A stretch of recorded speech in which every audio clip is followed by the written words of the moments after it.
Bom dia, meu querido aluno, minha querida aluna do terceiro ano do Colégio Unifor, aula do dia 17 de abril. E hoje nós vamos inaugurar. Inaugurar o quê? Então, hoje nós vamos adentrar na filosofia moderna, né? Lembrando que na filosofia medieval houve a união, né, entre a fé em Deus, né, juntamente com todos os padres, tanto da patrística, da escolástica, com a razão. Então essa é uma obra lá da Capela Sistina que é o toque da criação, né? Então a filosofia da Idade Média, medieval, ela se ocupou em fazer da filosofia uma teologia. Agora nós vamos fazer uma passagem, porque agora o foco não é mais Deus, né? Quem agora ocupa o centro do cosmos, né? Quem é agora o centro do universo? Agora nós não estamos falando de uma filosofia teocêntrica, mas uma filosofia antropocêntrica, na qual o foco, né, o sentido de toda a filosofia agora vai se dar com o homem, o anthropos, tá? Então, por isso que nós chamamos a filosofia da Idade Moderna como uma filosofia humanista, porque resgata, né? Resgata as características, né? Resgata o pensamento humanístico dos gregos e dos romanos, né? Então, por isso que quando a gente fala que resgata, a gente dá início ao chamado Renascimento, que foi um movimento cultural, artístico, filosófico, literário, que deu início a essa passagem, né, da filosofia da Idade Média, que era uma filosofia teológica, para uma filosofia moderna, que é uma filosofia focada, né, na questão do homem. Dois filósofos nós vamos destacar, né? Tem vários filósofos aqui na nossa apostila, mas dois filósofos são essenciais. E aí, eu vou apresentar para vocês, né, através de uma pequena videoaula do sistema poliedro, as características desta filosofia moderna. Só que a gente não pode esquecer a figura principal, né, que é o Galileu Galilei. E o Galileu Galilei, com a sua mudança, né, com essa nova interpretação do mundo, fazendo a passagem, né, qual foi a sua revolução, né, a chamada Revolução Copernicânica? Começa com Copérnico, mas que vai dar o seu ponto final lá com o Galileu Galilei. A passagem da afirmação da igreja que o centro do universo, o centro de tudo, era o quê? Era a Terra. Então, a passagem do geocentrismo, a Terra, para o heliocentrismo. Qual é o centro? Na realidade, o centro, então, é o Sol, o Helios, né? E aí isso foi uma grande revolução no pensamento. Quer dizer, o homem agora tem autonomia no pensamento, certo? E aí nós temos essa característica, essa imagem que representa o heliocentrismo, né? A teoria apontada pelo filósofo Copérnico, né? E depois afirmada, né, pelo filósofo Galileu Galilei, e na qual vocês lembram que o ano passado nós estudamos, ele teve que chegar a negar essa teoria, tá? E aí, meus queridos, minhas queridas, eu gostaria que você prestasse... Olá, alunos! Para a gente prosseguir aqui com o nosso curso de filosofia, a gente vai entrar na filosofia moderna e eu vou explicar para vocês hoje algumas causas que originaram esse novo tipo de filosofia. É legal a gente pensar que o conceito de modernidade ele precisa ser trabalhado sempre como uma nova identidade que vai surgindo na filosofia, mas com a retomada de alguns conceitos antigos que a gente viu. E para trabalhar esse conceito de modernidade, a gente precisa sempre pensar o que é ser moderno, né? Por isso eu separei para vocês aqui algumas coisas que a gente tem que trabalhar para poder opor a modernidade ao período que vem anterior, que é o período medieval, que a gente viu a filosofia tomada aí um pouco pela religião, pelas questões ligadas à fé. A gente tem que ter sempre consciência de que as noções, né, de modernidade sempre rompem com a tradição. Romper com a tradição é importantíssimo para a filosofia moderna. E também a valorização do sujeito, do indivíduo, do que é subjetivo. Isso traz para a gente a ideia de que o progresso existe, de que o novo é melhor que o antigo e que a gente precisa caminhar de uma forma mais segura aí já com a ciência. A gente vai ver que existem aí basicamente 4 fatores que deram origem à modernidade e à nossa filosofia moderna.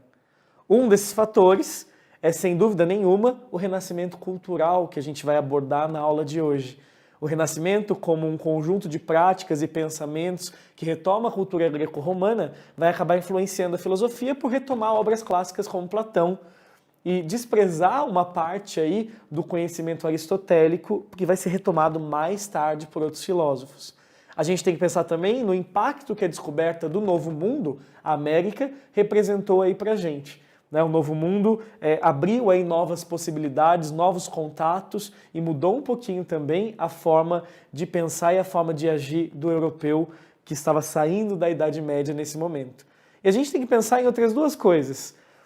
A gente tem que pensar também na chamada Revolução Científica do século XVII, que vai consolidar essas visões, essa visão renascentista, que é muito importante aqui para as nossas aulas, porque é o final de todo esse processo. E esse furor religioso que a Europa vai tomar a partir das reformas religiosas do século XVI, com o advento de novas doutrinas, como o luteranismo, o calvinismo e o anglicanismo. Então, gente, resumindo, o renascimento cultural, as reformas religiosas, a descoberta de um novo mundo da América, e também, por último, a Revolução Científica, são 4 fatores importantíssimos para a gente entender o advento da modernidade e, com ele, a filosofia moderna, que é o nosso foco de estudo das próximas aulas. E a gente tem que sempre pensar também no Renascimento como a chave mestra para a nossa compreensão dessa mudança de valores na Europa nesse momento, no século XV. E o Renascimento nada mais é do que o humanismo. O humanismo renascentista é importantíssimo para a gente poder analisar aqui de que maneira o Renascimento atingiu o seu grau aí de desenvolvimento e acabou influenciando toda a ciência. O termo Renascimento vem de um cara da época, chamado Giorgio Vasari. O Giorgio Vasari ele forja o termo renascitar, esse termo renascimento. Mas renascer o quê? Renascer justamente os valores greco-romanos. Renascer essa importância que o homem tinha antes da Idade Média. Tanto é que um dos maiores autores que coloca aí o problema do Renascimento é o Jacob Burckhardt. O Burckhardt ele diz que o Renascimento nada mais era do que uma transição entre o período medieval e o período moderno. Só que a nossa visão contemporânea já é um pouco diferente da visão do Burckhardt. O Burckhardt está escrevendo aí no comecinho da segunda metade do século XIX. E durante muito tempo a visão dele foi a visão padrão sobre o Renascimento como um período de transição. Mas se você for pensar bem, vários períodos podem ser considerados períodos de transição. E o Renascimento ele acabou adquirindo aí uma identidade própria. A nossa visão contemporânea hoje aborda o Renascimento como um período histórico onde houve uma identidade própria na arte, no próprio pensamento ocidental. A gente começou a desenvolver algo muito diferente do que existia na Idade Média. E o grande fator importante aqui do lema do humanismo é justamente retomar um sofista que na sua filosofia, desprezada aí por Platão muitas vezes, Protágoras, ele dizia: o homem é a medida de todas as coisas. E se o homem é a medida de todas as coisas, a gente está tirando Deus do pedestal e colocando o ser humano no centro do universo. E isso é fundamental para a gente compreender essa passagem. Na Idade Média, a sociedade tripartite dos que oravam, dos que guerreavam e dos que trabalhavam, os oratori, os bellatori, os laboratori. Essa ordem tripartite ela era sacralizada pela Igreja como uma ordem divina. A hierarquia existia e agora o Renascimento ele rompe com essa tradição, se baseando na tradição antiga, da antiguidade clássica greco-romana. O homem tem importância, assim como o corpo humano deve ser valorizado em toda a sua plenitude, em toda a sua beleza. E essa é a lógica do humanismo, valorizar o ser humano acima de tudo. É interessante a gente pensar também que existe essa valorização dos elementos greco-romanos que vão também influenciar e às vezes se misturar com a ética cristã. Muitas vezes a gente percebe uma aproximação da estética greco-romana com uma moral cristã envolvida aí que começa a ser questionada no Renascimento. E a gente percebe também que algumas coisas que nunca foram colocadas juntas vão ser colocadas. E um exemplo desses é que por mais que o humanismo se baseie na ideia do Protágoras, o humanismo também vai pegar uma visão do Platão como um Platão mais humanista, um Platão poeta, um Platão aí mais preocupado com alguns valores, muito diferente da teoria platônica das ideias que a gente estudou em algumas aulas atrás. Essa fusão entre as ideias do Protágoras e do Platão são impensáveis na antiguidade, porque Platão criticava Protágoras por Protágoras ser um sofista e ter essa ideia mais relativizada, essa ideia um pouco mais subjetiva do que seria a verdade. Então, os renascentistas eles vão usar essas fontes antigas de uma forma que eles mesmo compreendem, que faça um sentido para a época deles. E aí que está a identidade.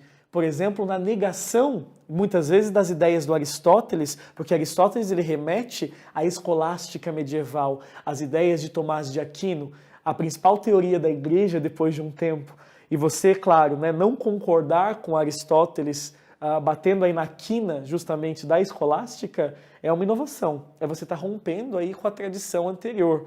É você estar inovando o tempo todo. Um exemplo dos que eu mais gosto é um quadro do Botticelli chamado O Nascimento de Vênus. Esse quadro, O Nascimento de Vênus, mostra aqui, no meio da imagem, a deusa Vênus e uma figura extremamente humanizada, né? A gente percebe até, inclusive, o padrão de beleza da época, né? A mulher branquinha, um pouco mais gordinha, e o quadro todo harmonizado. Esse quadro também tem a chamada proporção áurea, que a gente vai falar um pouco mais para frente, que dominava aí uma grande parte das obras greco-romanas e acabou sendo retomada pelos renascentistas.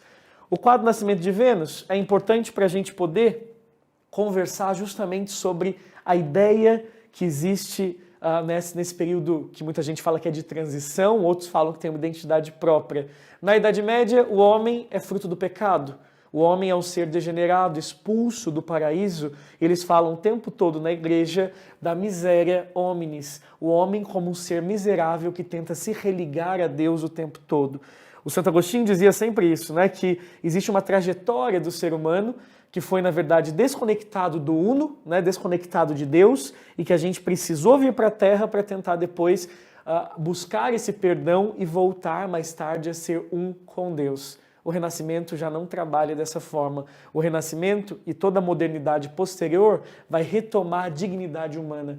Dignitas hominis, o homem é um ser perfeito, o homem é um ser divino, o homem tem traços que devem ser representados e a beleza do corpo também deve ser mostrada, o que é muito diferente da tradição medieval. Na Idade Média, por exemplo, existem alguns relatos que a gente percebe onde os membros do clero eles não podiam nem trocar de roupa quando estavam sozinhos, eles deveriam manter a mesma roupa ou colocar uma roupa por baixo antes de tirar a roupa de cima, justamente porque o corpo nu, mesmo que você estivesse sozinho, representava um pecado aos olhos de Deus, uma ofensa aos olhos de Deus.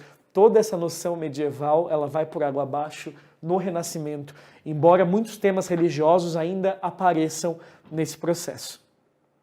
E a filosofia, ela vai colocar, obviamente, filosofia moderna, né, que a gente está falando aqui, colocar o homem como centro do universo. E aqui tem duas frases legais para a gente pensar. O homem é um Deus humano.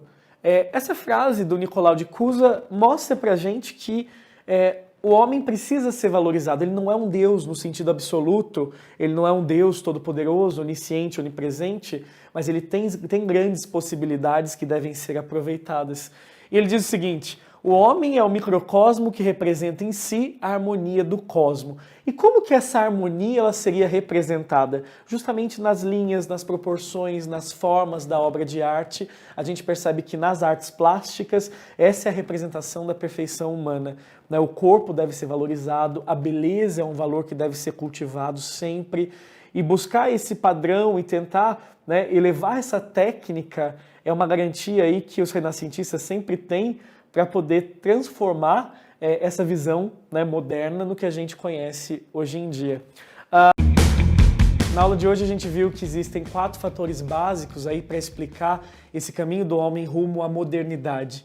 A modernidade como tradição, ela dependeu aí do renascimento cultural, ela dependeu dessa descoberta do novo mundo para dar sentido, né, a novas questões. A gente viu também que a Revolução Científica do século XVII vai ser o ponto culminante desse processo e que as reformas religiosas também ajudaram o homem a questionar o monopólio da fé e também ter aí acesso a novas ideias. A gente viu na aula de hoje também que algumas obras renascentistas são importantes para a nossa análise porque mostram uma valorização do ser humano. E a gente percebeu que o Renascimento ele é o próprio humanismo, né? O humanismo como essa valorização do homem, do corpo, da beleza, essa busca aí por novos padrões e uma retomada dos conceitos filosóficos, tanto do Platão como do Aristóteles, um pouco menos o Aristóteles, muito mais o Platão, mas principalmente as ideias aí do Protágoras, do homem como a medida de todas as coisas. E a gente entendeu um pouquinho também por que o Renascimento começou em Florença em pleno século XV, né? O centro aí de atividades da Itália, né? Do que hoje a gente conhece como Itália, era uma república importante e que acabou se expandindo para outras regiões e acabou afetando aí, por exemplo, dando origem a ideias de Erasmo de Roterdã e o próprio Thomas Moros. É um passo importantíssimo a gente entender o que é a modernidade, o que é o renascimento cultural, para a gente poder chegar na filosofia moderna e no seu desenvolvimento. Descartes, Francis Bacon e todos esses caras que a gente vai estudar. Bom, gente, por hoje é isso e eu espero que vocês tenham gostado.